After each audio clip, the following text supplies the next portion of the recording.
This is a tutorial on how to make a PVC Native American style flute. As the tools you need display in the background, I'll go over some basic terminology. The bore is the longest area, the chamber at the distal or foot end or south end of the flute. Those terms refer to the direction towards the end of the flute. The slow air chamber is the portion where you blow into the flute. It's the mouth end, the north end, or the proximal end. There is a nest area, it's the flat spot of the flute where the sound generation is configured. There's a fetish block or bird that sits on top of that to channel and contain the airway as it goes through the flue. In the actual sound making mechanism, you have what's called a true sound hole, which is the opening that generates and splits the air and makes the sound. There's a splitting edge to that. There's the barrier, which is the area between the slow air chamber and the bore of the flute, and then there is the slow air chamber exit. Slow air chamber is referred to as SAC. So these are the main ingredients or parts of a flute, I guess is the better way to say it. So if you've been watching in the background, you need some hobby files, you need some wooden doweling or some wood to make a fetish with. You need a hacksaw, a drill, sandpaper, leather, strapping, and some cork. Maybe a flat file in there so that you can file that flat area. Another tool that I think is useful is a rounded, rasp. It's got rounded on one side. It's got coarse teeth and fine teeth on both sides. One side's flat. It's helpful for taking down material quickly. Then you can use a finer flat file to kind of smooth it out and polish it a bit. The curved side is real good for making the little saddle area on the fetish so that you can tie your strapping in and not have it move around. It kind of helps to keep the strapping in place. An essential tool is a good tuner. Unless you've got perfect pitch, you need some way to tune your flute. You can tune it to a piano by ear, but I recommend you use a tuner. The one I use is a Korg CA1. It's calibratable to any frequency standard you want to use, down to 432 and I guess 440 are the two that are used the most. You can do it by sound or you can do it by meter, and I think it does both at the same time. I've never tried it that way. And more recently, I've picked up a snark tuner that attaches to a guitar. It will fit on the outside of a 3/4 inch dowel or PVC pipe. It's calibratable as well. It has a switch for internal microphone, or you can switch it to do vibrations. I would not recommend clipping it to the inside of the bore because that impedes the airflow, which affects the pitch. So you don't want to mess around with that. It's got a very large display. It's under $20. Just about any music store will sell them. I think it's a good, reliable tuner. I've had it for a while now, and I like it. When it comes to tuning my flutes, though, I tend to go back to the Korg, and I think it as well is around $20 or under. It's been a long time since I bought it, so I really can't say exactly what I paid for it. So once you've got all your tools together, it's time to start making your flute. So you want to consider, the material. I would go to Home Depot or Lowe's or any hardware store that sells PVC tubing. I think Home Depot sells that sells a 24-inch piece. That would be long enough to make a flute in the key of F sharp, and that's longer than you need, and you want to start that way so that you got room for error and be able to tune it. If you're going to go down to say like a B flat or excuse me, a B or a minor, you might be able to cut some of that off. If you're going to make several flutes in different keys, then You can pick up a 10-foot piece for around $3.50. I think I bought one at Home Depot not too long ago. Sorry for bumping the mic stand there. You might want to clean it off good before you start, because if you get your holes in an area where there's a lot of black ink that's used to mark these things, you got to get pretty aggressive to get that off. And if your flute is already tuned and all that, then you could, in theory, thin the wall, which affects the tuning of the flute. So I'd recommend giving it a good cleaning. You can use sponges and Comet. You can use whatever, sandpaper. Sandpaper will rough up the finish if you want any kind of a gloss on it. I like to leave mine kind of smooth but roughed, just the way I like them. So at any rate, 24 inches long is a recommended starting point. Go to the mouth end of the flute now and measure 4 inches in from the mouth and make a mark. That's going to be the center point for the flattening of the nest area. The thing to consider as you're filing that is you don't want to go too deeply into the PVC, because there's a definite width. So you might want to eyeball that from the end and just kind of get a feel for how deep you can go before you go too deep.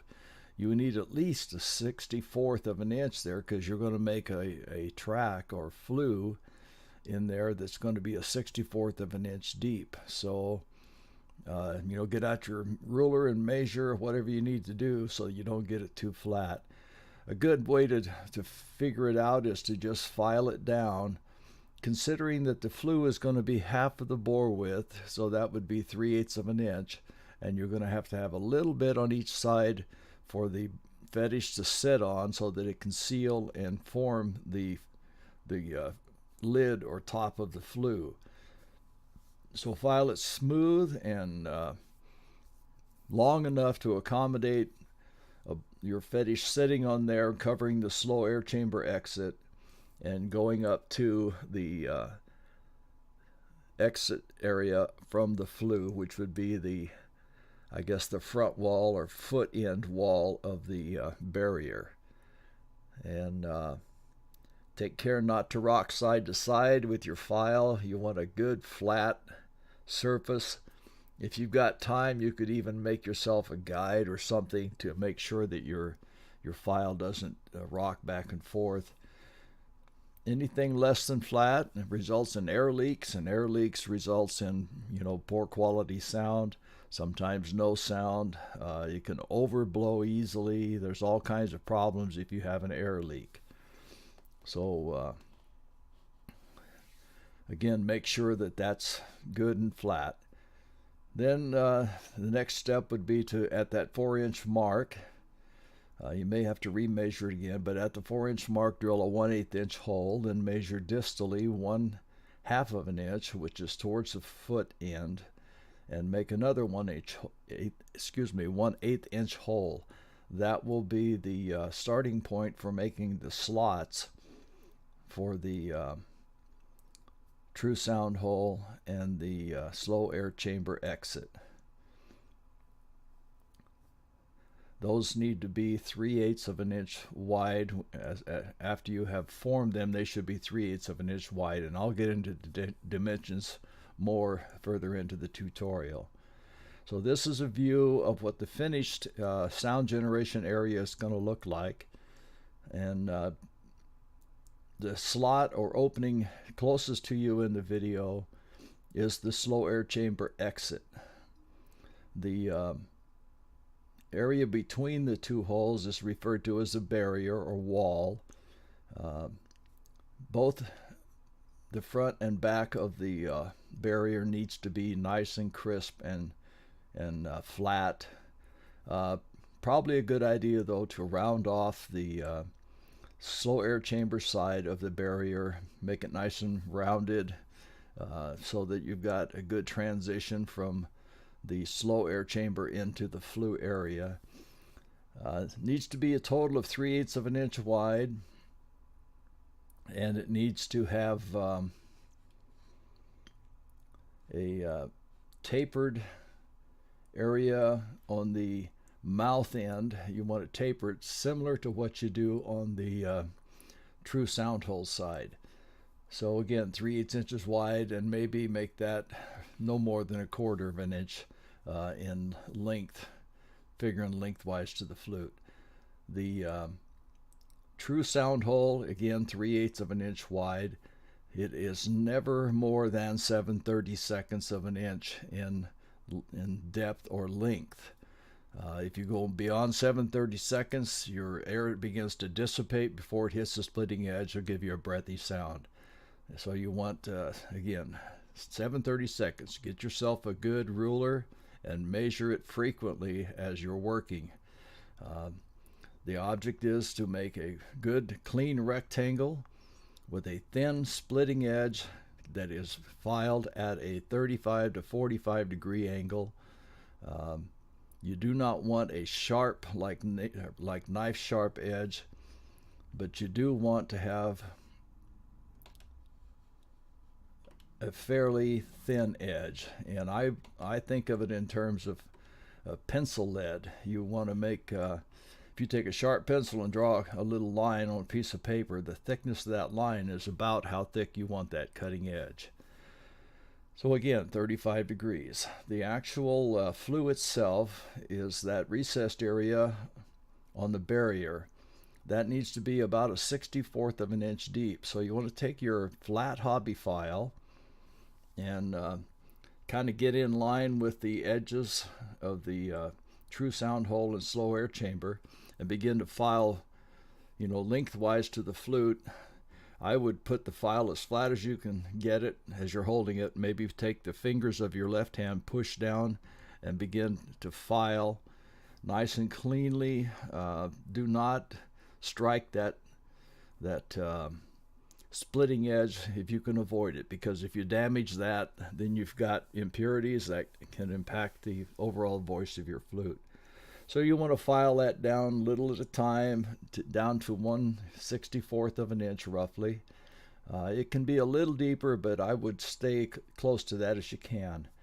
At some point when you feel like you're ready, you can go ahead and put your cork in there, and I'll cover that in just a bit on the putting the cork in place. So again, 3/8 of an inch wide on all aspects of the sound generation area. The slow air chamber end to end would measure about 1/4 of an inch and have a beveled edge on the mouth end side. And then the true sound hole is never more than 7/32. I can't stress that enough. Do not exceed 7/32 of an inch. About a 35 to 45 degree angle on the bevel, and it should not be razor sharp, but it should be very thin. And you'll know by the sound when you're getting thin enough. It'll get nice and clear. The next thing you want to consider is making your block. You can get square doweling from hardware stores that probably would be adequate. They mill it down, so sometimes 1/4 inch might not be enough. You just have to see how things look when you finish crafting the airway and all that, and the sound generation area. So this block can be cut from a piece of 1x2 and sanded down to fit. Using your hacksaw, you can cut it to the correct length, then turn it endwise and cut off a strip maybe 1/4 of an inch high, and then round it out with you can use sandpaper, you can use a Dremel with a sanding wheel on it, you can use your rounded rasp.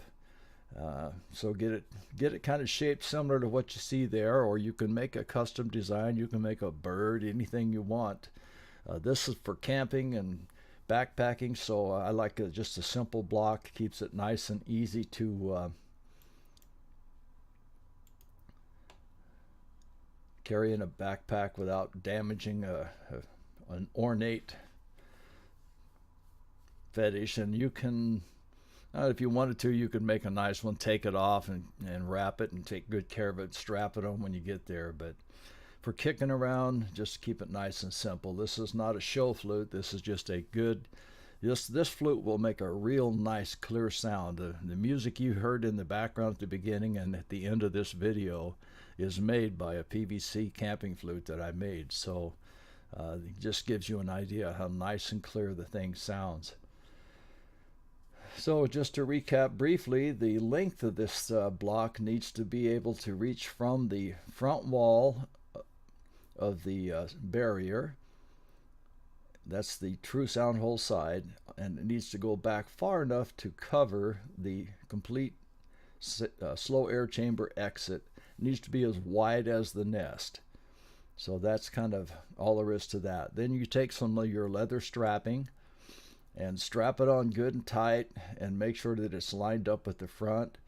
You can pick up your leather strapping at Tandy, places like Shipwreck Beads in Olympia, Washington sell faux leather like suede. It's good and strong.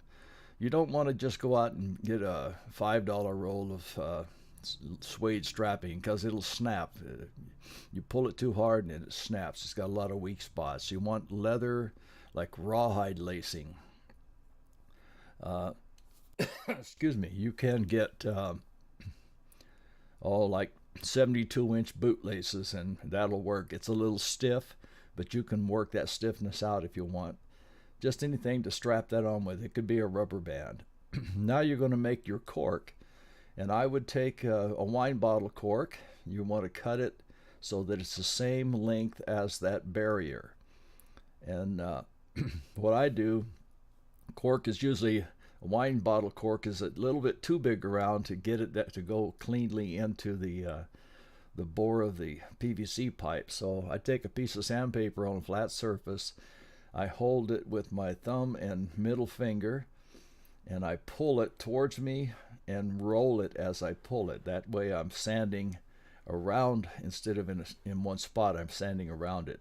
So I'll pull it back, and then I reposition my fingers and do the same motion so that I'm continuously sanding around the edge. You want to sand that so that it will fit in very snugly. So you want it to where you actually have to force it to go in, but you don't want it where it's just cutting off big chunks and breaking off big chunks of cork as you're trying to hammer it in. So put it in from the mouth end. If you've got a piece of doweling or maybe one of those extenders from a mechanic's tool set, just something that's got a nice blunt end that you can kind of tap that and drive it in there. You want to drive it in till it's lined up with the front edge of the barrier. That's the true sound hole side. That needs to be nice and lined up evenly. And then once you've got that in place, you can test for your sound. Make sure you're getting a nice clear sound. You could wait till you get it down to pitch, but I recommend getting a good tone. Sometimes if it's too long, you're having a problem. So I would take it off in, say, 1/8 of an inch pieces using your hacksaw. Test your pitch. Keep cutting it off. Test your pitch till you get it to the bass frequency that you want. A minor is a good playable flute for most people. So just be careful not to go too far. When you get real close to the correct pitch, you might want to switch to a file. So now you've got a nice tone. You can adjust it by carefully polishing and fine-tuning the true sound mechanism. But the next step then would be to mark off the finger holes. So what you want to do is make a nice center line. That's the red line on the image you're seeing. Make a nice center line even with the center of the true sound hole. Then you're going to measure down from the splitting edge of the true sound hole to the foot end. Measure that and then make a mark exactly in half of that bore length. Then measure down towards the south end or foot end of the flute, 1/4 of an inch, and make a mark. That will be where that intersects is the center of hole 3. Measure along towards the south end of the flute again at 1 inch, make another mark. That is hole 2. Do that one more time towards the south end at 1 inch. That's hole number 1. Then you want to return back to hole number 3, and then going towards the mouth end of the flute, you want to measure 1 inch and make a mark. Towards the mouth again, 1 inch, make another mark. So that's holes 4 and 5, and then 1 more inch for hole 6. So when all is said and done there, you have 6 marks besides the center mark. You just want to ignore that center mark because that's just a starting point for your to reference in your layout. You're going to want to take a 1/8 inch drill and carefully drill right on the intersection of each of those hole centers. Make a 1/8 inch hole, excuse me, and clean any burrs. Take a piece of doweling or whatever you've got available that you can put up inside the flute. Knock those burrs off. You can take one of your round hobby files, stick it in there, and file it a little bit. The main thing is you want a nice clear sound. You don't want anything impeding the airflow that might affect the pitch. One thing to think about is when you're drawing those lines, you're going to have to remove them. So don't make them any darker than you have to. Just need them dark enough that you can see them. You want them to be able to almost rub off with your fingers if you can, because it's just eliminating work. I can't think of anything else that I might say here. Just take care to do this accurately, because if you don't, you're going to wind up with holes that don't work. Your flute won't tune, or it'll have unusually small holes or unusually large. So follow it to the letter. The scales are laid out in this chart. Depends on which flute you want to make, what you're going to use. The thing I would say here is I'll take A because it doesn't have any sharps to confuse anybody. Your A minor flute, with all the holes covered, you're going to have an A. Then you're going to uncover only the bottom hole and tune that to C by using increasingly larger drill bits. And one thing I like to do is turn my drill in reverse so that it doesn't cut, but rather kind of scrapes it out. That eliminates it grabbing and tearing off a chunk. It's especially that way with wood. So hole number 2 is uncovered, and that's tuned to a D. Hole number 3 is uncovered. That would be tuned to an E. Then when you uncover hole number 4, put your finger back on hole number 3 and tune hole number 4 to an F with the 3rd hole covered. Then when you tune hole number 5, make sure hole number 4 is covered. And then when you tune hole number 6, make sure hole number 4 is covered. So to sum it up, hole number 4 remains covered as you tune all of the holes, with the exception of hole number 4 itself. When hole number 4 is being tuned, you would cover hole number 3, hole number 5, and hole number 6. So that's on your 6-hole flutes. So it's a pretty straightforward process. I can't stress enough to work in small steps. Go from 1/8 to the next one, next largest size that you have, next largest size, etc. As you come closer, you might want to say, okay, if I go one more drill bit, it's going to be too big. And if that gets too big, then your hole the pitch for that hole is going to be too high. You can't put it back. You can't put it back. So when you get close, you might want to switch to a round file or roll up some sandpaper and sand it. It takes a little time, but do it slowly, do it meticulously and carefully, and get that thing on pitch. You're going to find as you tune, the fundamental is likely to go a little bit flat. So once you've got it tuned, you can go ahead and adjust that. It doesn't hurt to leave the holes a little bit flat as you go through the first time tuning, because you're going to probably have to adjust the fundamental. So once you've adjusted that fundamental, then you may have to go in and touch up the others. You're in danger of some of the holes being a little too sharp. So it's better to leave them just a little flat, adjust that fundamental note again, and then check each hole in order 1 through 6. Check each hole, get them up to pitch, Usually 2 passes is good. Sometimes you might have to make a 3rd pass, but 2 will usually take care of the whole thing. So what you're seeing now is a picture of the finished flute. Everything I've done in this one has been modeled with Blender in 3. It's a 3D modeling and rendering program, an animation program. But it looks remarkably like the flute that I made. And so far I've made an A minor and a B minor with this method, and they come out with nice clear voices.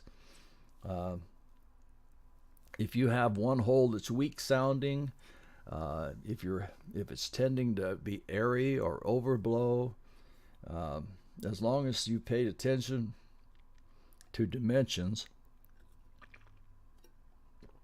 then that's probably not the issue. You have an air leak likely, or some kind of an air obstruction. So put a light where you can shine through the holes. Look at the inside the flute, examine it for burrs. Just check everything that you can to make sure there's no burrs, no obstructions, anything to cause turbulence in your airflow.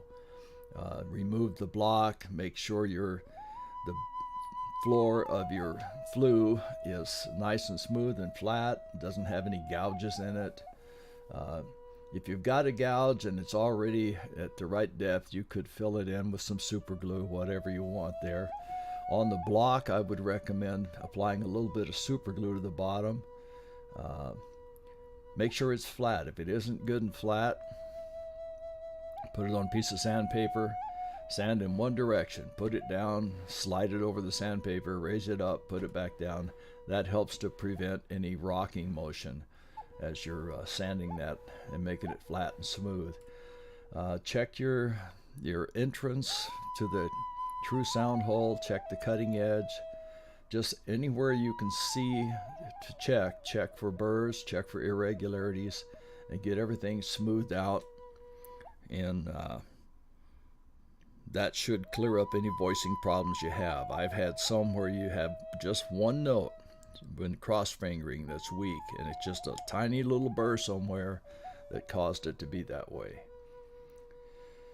So just to recap, with 3/4 inch PVC pipe, you can make F sharp, G, and A, and you could go as high as a B and still get away with it. The recommended bore for that set of keys is 3/4. Beyond that, you need to go to a smaller go to a smaller PVC for anything higher than a B minor. If you're going to go lower, then you want to go up to like a 1 inch, something like that.